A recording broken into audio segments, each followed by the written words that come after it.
Welcome to EnduringTechnologyPress.com. I'm Eric. And when you're doing a lot of things, if you want to get them done and add more to your plate too, I find that one of the best ways to accomplish that is to be fairly efficient in how you do that. A lot of that sort of then has you mirroring like industrial type techniques and technology, right? Rather than like producing 4 jars of pickles, produce 12. Don't do it again in the season if you're going to do that, right? Rather than doing 3 batches of 4, do 1 larger batch. When it comes to beer, I started off by bottling it in the polyethylene bottles. And that was a real pain in the ass. Took a lot of time to clean, rinse, drain the bottles, and then you still have to allow fermentation in them. So you bring on another period of time that you have to wait, and while those bottles aren't going to explode because they can really take the pressure that fermentation later on, you get that sediment at the bottom. What I found is much more reasonable in terms of time, much easier, is to go and keg. And really, kegging is pretty cheap too if you do it smart. These kegs were from Adventures in Home Brewing. That's where I picked up all of my kegs, and they were cheap. These were the ones with the loose handle. Do they have loose handle? Loose handle, loose bottom, and they went for 25 bucks a pop, which is a real deal when you consider, and even the full price ones, are still a real deal compared to fooling around with all those bottles, and the bottles would probably put you back a similar amount anyway, right?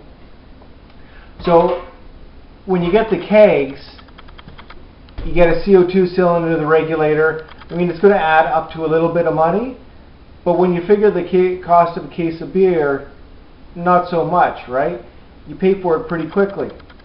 Same thing goes when, instead of putting these in the fridge, I have a freezer downstairs. I picked it up used. I've got a temperature controller that was about $30 that turns it on and off, and that keeps it at about 4 or 5 degrees or 7 degrees, something like that. It's preset, does it automatically.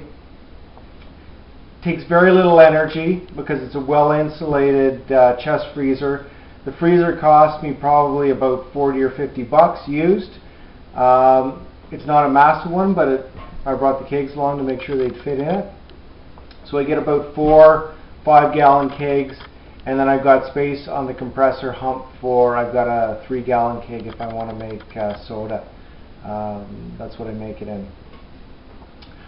So all in all, pretty economical. And how fast is it?